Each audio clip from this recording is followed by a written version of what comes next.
Sometimes when you're in a dark place, you think that you are buried, but you're actually being planted.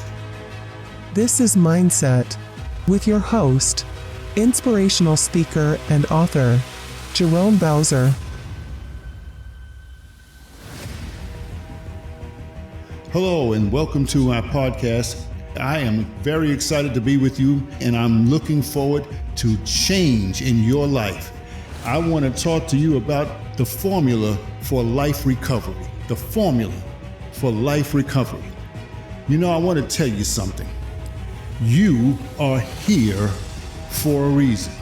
You might not understand it. You might not feel that way. It doesn't always look that way. But I guarantee you, each and every life that comes on the face of the earth is here for a reason. You are here for a reason.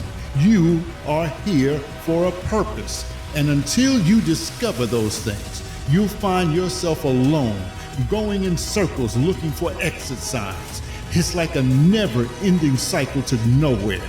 And to break free from this cycle, you have to put on the brakes and begin a mission of self-reflection. Now, self-reflection is not something everybody wants to do.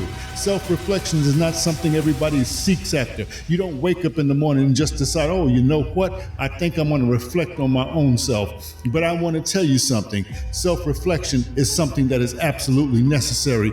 If you find yourself in a cycle that just goes round and round and it seems like you can never get off of it. Do I have any witnesses out there tonight? There are times when you feel like you're just going in circles.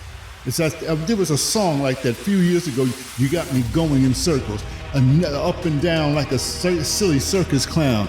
I mean, I know I felt like that many times myself. But here we are, and I want to help you get off of that cycle. But self-reflection is the key, is one of the keys for sure. Let me say this, self-reflection can be intimidating. Some may be afraid of what they might find out about themselves, and that's a very big possibility. But the Bible tells us that God has not given us the spirit of fear, but of power, love, and a sound mind. So fear not, for within each of us lies the potential to uncover our true calling and make an impact on the world. You must make the effort to discover yourself. It's not going to happen by osmosis. It's not going to happen just because I'm speaking to you. It needs to happen because you need to see that you're at the dead end. You may feel like you're at a dead end. There is no left or right or no straight ahead. It is like either I get it together or I'm going to sink further in, or I may not make it at all. But you have to make it from the perspective of a self-discovery. Self-discovery is a journey which can be filled with uncertainty. It has requirements attached. It's going to require three things for sure. It's going to require you to have introspection. Introspection is the study of your own mental and emotional processes. You got to check out your own mind, all right? The next thing is that it's got to have exploration. Exploration is the practice of examining your thoughts, your beliefs, and your emotions. A lot of times we have beliefs that are limiting us. We call it in psychology limiting beliefs. These are beliefs that you have that keep you contained in a box. Beliefs that won't allow you to step outside of that box and see what's on the other side. You can't understand what I'm saying.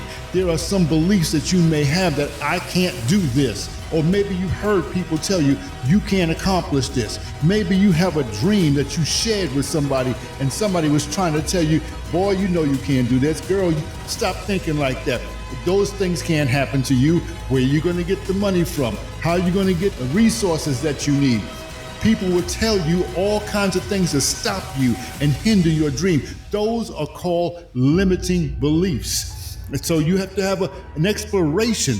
Practice the examination of your thoughts, your beliefs, and your emotions. Keep yourself in check at all times. I know that's hard to do. That's even hard for me. I'm not going to lie. I don't always have all my emotions in check. I am getting better at it every day. I am conscious of my thoughts. I am conscious of what I believe. I believe more positively today than I did last year or the year before that. And I plan, God willing, to have a better and stronger positive mindset next year. You know what I'm saying? You have to progress. Believe that you can progress. The last thing here is a willingness to step outside of your comfort zone. Sometimes we just get so comfortable living right where we are that we won't move. We're comfortable at that. I just can't get over the fact that I spend so much time staying in a box, staying contained, staying chained to one way of thinking that my life should be. When I now realized that I could have had years of ecstasy, years of greatness, years of whatever, this release from being so self-contained simply because I wouldn't come out of my comfort zone for a fear. You understand what I'm saying? Oh, when you're in a dark place, you know what? It's easy to feel overwhelmed. Feeling overwhelmed by the weight of your circumstances can be an incredibly challenging experience. It's as if life has thrown a heavy burden on your shoulders, making it difficult to move forward or find any sense of relief. I've been there. The weight may come from various sources, and I've had it come from multiple sources. First, it starts within you. It's a personal struggle. Sometimes it's professional challenges. Sometimes it's relationship issues or even external factors that go beyond your control. It can even be difficult to see beyond the darkness. It can be difficult to see any purpose or growth in such challenging times. But just like a seed buried deep within the soil, there is potential for something beautiful to emerge. I've been blessed throughout the years to having spiritual dreams. I remember my first one like it was yesterday, and I was about 10 or 11 years old. But my second one is the one I want to talk to you about because it falls right in line with what I just said. My second dream, it didn't last that long, but it was very impactful. It was very significant to me. When I came to a consciousness in this dream, I was in an extremely dark place. I was on one knee, crouching down. Everywhere I looked, it was dark. I turned to the left, I turned to the right, I looked behind me, up, and looked down. It was so dark, I could not see where I literally was.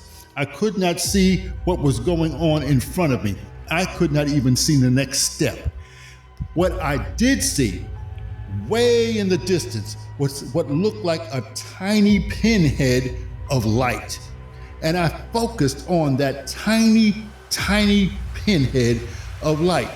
And somewhere within inside of me, I got a resilience, I got a strength, I got a courage to go and take one step at a time. And believe me, I took baby steps because I did not know if there was no other place to step in front of me. That's how dense the darkness was. And I inched my way. I don't know why I didn't get on all fours. Something just told me to stand up and walk through the darkness. I wish I had somebody to understand what I'm saying, because you may be walking in darkness right now, and I'm trying to encourage you the best way I know how through my own personal experience. And this experience had me inching step by step towards that white light. The most remarkable part about this dream is that with every step I took, the little pinhead light got wider and wider and wider and brighter. And the brighter it became, the more conscious I was of its presence and the more courage I had to take bolder steps towards that brightness. That went on till I got to a place where I literally ran into that light and I was completely bathed in the light, and I never saw that darkness anymore. That is a spiritual dream that was telling me about where I was personally, where we were all spiritually speaking, corporately, or in a space where there's just a lot of darkness and not enough light. It was something that would eventually propel me into a relationship with Jesus Christ, but it was something that I had to go through and realize. I had to understand the depth of that darkness. When you find yourselves buried in darkness, it forces you to confront your deepest fears and vulnerabilities. There's absolutely no question about that. It pushes you to question your beliefs and reassess your priorities and seek out new perspectives. You have to have that kind of drive in you. You can't stay in the darkness and have that drive. The darkness suppresses the drive. You have no inside gumption to move any forward. You could have been in my position and just stayed in that darkness. Fear would just wrap you up and you would never take another step. So in this process of self-reflection and introspection, you begin to uncover hidden strengths within yourself that you never knew existed. Stepping outside of the boat, walking on the water, just doing something extraordinary, something that you never ever thought you would do, stepping beyond those limitations, those places where you believed you were limited, not realizing on the other side of that wall was a completely different life that was waiting for you. In moments of despair, it's important to remember that life has a way of transforming even the most difficult situations into opportunities for growth and for renewal. The darkness may feel suffocating, ladies and gentlemen, but often it is during these times that we are being planted, sowing the seeds of resilience, strength, and wisdom. You know, just like seedlings breaking through the soil, we will emerge stronger and wiser, ready to face whatever comes our way. So embrace the darkness as an opportunity for personal growth and transformation. I know it's scary, but embrace it. You know, the thing about embracing it is that you can squeeze it. It's trying to attack you. So put your arms around it and squeeze it till it's all gone, and you'll only end up squeezing yourself. And that thing will have to go away because why? You have no more fear of it. It's not something that's going to occupy you. It's not something that's going to steal you away. Embrace the darkness, because in that darkness is an opportunity for personal growth and transformation. And you need to know that within you lies the potential to bloom into something extraordinary. This is good. This is good to my soul. Let me say this to you. When I look at you, I see my past, because I've been where a lot of you are right now. Just take a minute and listen to my background. I was born to a teenage mother because I had to be, not because I wanted to be or needed to be. I grew up in the ghettos of New York City's Harlem. I was raised by God-fearing grandparents who loved me. I had my first sexual encounter with the babysitter. I began smoking weed at the age of 11 and eventually became both sexually and chemically addicted for 27 years. I was a high school dropout in 10th grade and eventually got my GED. I was a college dropout when I started a family that I couldn't support. I couldn't maintain a healthy or sustainable relationship. I continued on a trajectory of consistent underachieving. I became homeless 3 different times, been to jail 2 times, and life had no purpose, no point, and no direction for me. I know what it sounds like. This sounds like a person who didn't love himself. It sounds like a person who stopped trying to figure it out because he didn't know how to, and it hurt too much to try. It sounds like a person who was a total waste of human life, a completely unsuccessful failure of a life, doesn't it? But I want to tell you something, it wasn't. It wasn't. All those years I was trying to escape a failure mentality that still existed when I attempted a recovery. See, I had accepted the fact that I was a failure, that this was my life, and there was nothing I could do about it. But what I finally learned is what I want to share with you today. Now, I want you to write this down. what I'm about to share with you, I want to help you and bless you with it right now. So write this down. Number one, it doesn't matter how you start in life. It only matters how you finish. I want you to think about that. I'm not going to even comment on it. I want you to think about that, internalize that, reflect on that. When you look in the mirror, I want you to look at that and say these words to yourself.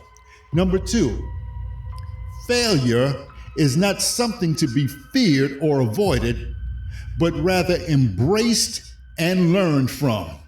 I talk about this a lot to my students, teach these kids different things. From time to time, I try to implant something that's not written in their books, okay? And one of the things I let them know is that Thomas Edison, the man who invented the light bulb, he failed 1,000 times before he actually developed and had success making the light bulb. Michael Jordan, who a lot of the kids love, one of the greatest basketball players that ever lived, talks about how many shots he missed. Although he scored almost 30,000 points, he missed 3 times as many shots, all right? But because he learned from that experience of missing, he knew what not to do the next time. Number 3 point I want you to write down, and I want you to say this to yourself when you look at yourself in the mirror. Why do I say that again? Because that's a positive reinforcement. That's a personal affirmation. When you're saying positive things to yourself and looking at yourself, there's power in that. You're building a resilience. You're building a strength within you. Here's the third thing. It is through failure you gain valuable insights, develop resilience, and ultimately pave the way for success. Let me explain it to you this way. When you understand failure, you unlock a powerful tool that propels you forward on your journey towards achieving your goal. Write this down. Failure provides you with invaluable lessons. You may not see it right this minute.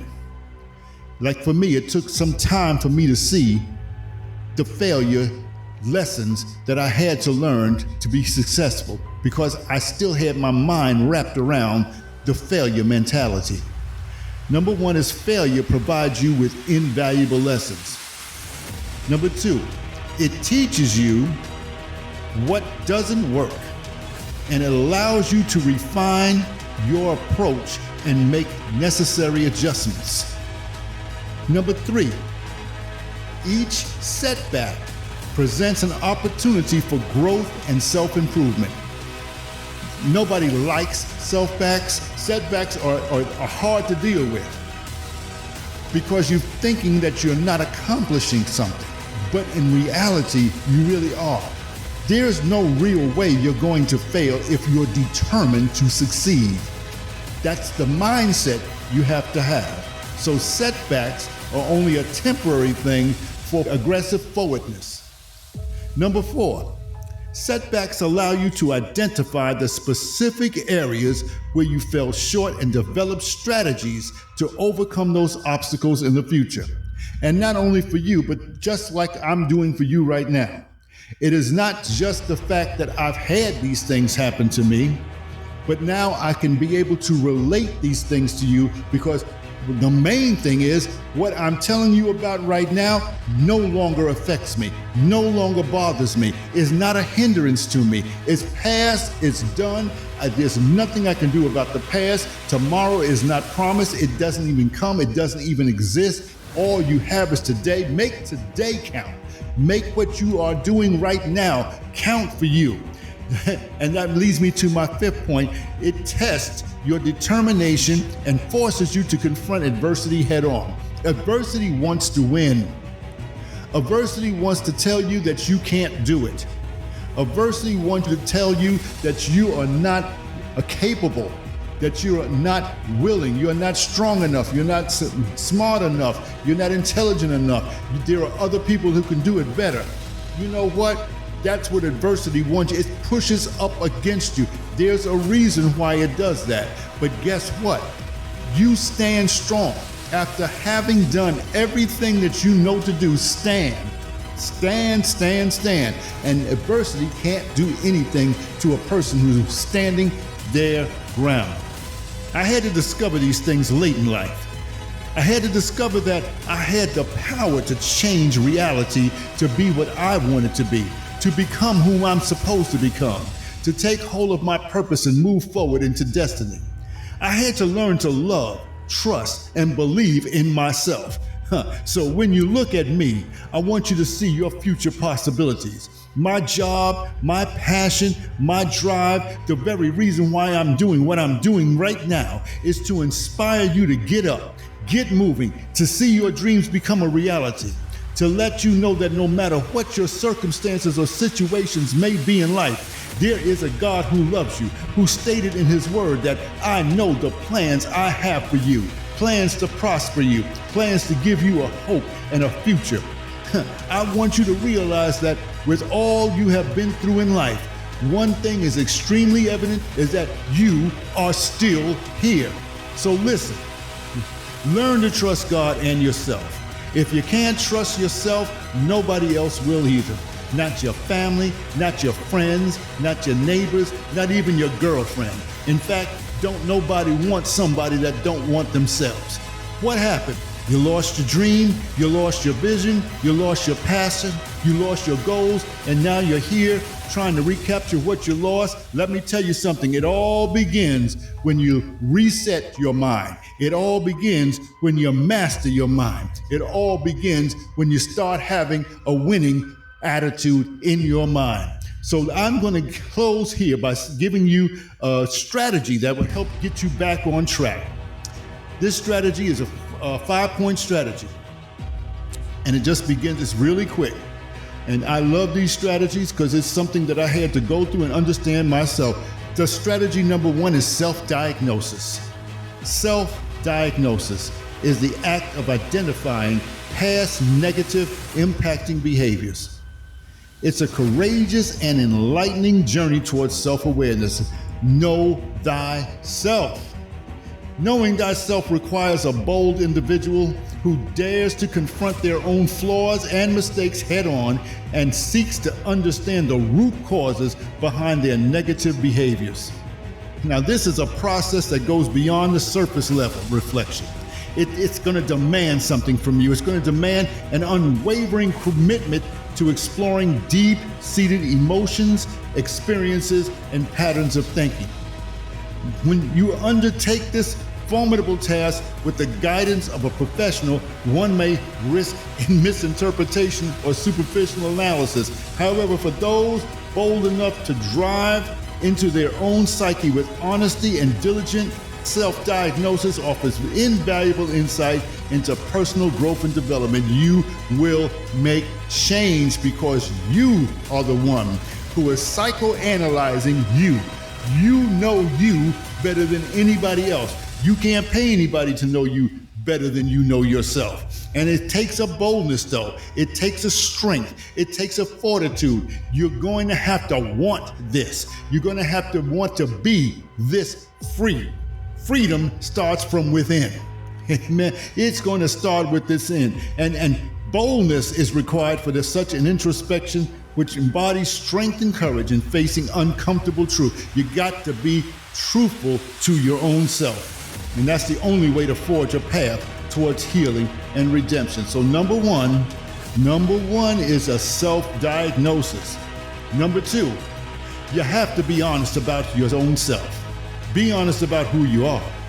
It's the most important thing.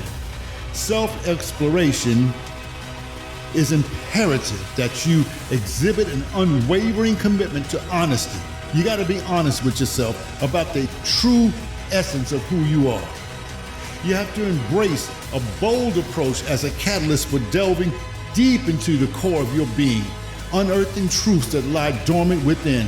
Sometimes some pain or an event happened in your life that is so deep that you buried it, covered it up, didn't put a marker or a tombstone or a flower or anything on it because you simply don't want to know or remember that it happened.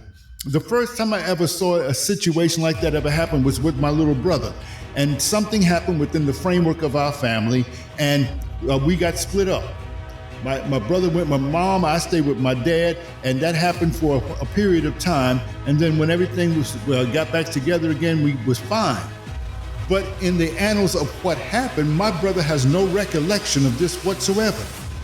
Whenever I talked to him about it, his brain was wiped of it. He had no idea that happened. He cannot recall it whatsoever. It was traumatic to him. It impacted him in a way that just wiped him out. So these are things that go on. These are things that actually happen, but you have to go deep within your core being. You have to unearth. If you don't remember, you don't remember. But you got to get deep into it, who you really are. Embracing this bold attempt is something that's so bold and has delusions, but I tell you what, delusions are something that can be overcome. For only by facing unfiltered reality can you embark on a genuine journey of self-discovery. Self-discovery is the whole issue, because this action demands stepping out of the shadows of denial, shedding layers of pretense, and dismantling the walls we construct to hide our vulnerabilities. You know, a snake comes out of its skin every now and then. It'll leave it behind and it'll have a whole new persona, a new look, be a new type of snake, okay? I mean, he just comes right out. You can see where the snake's body used to be, the shell of it, but now he's someplace else, doing something else. That's what you have to do. You have to shed some of this stuff right away, all right? Number 3, identify each impacting negative you encounter. Now, this is really important.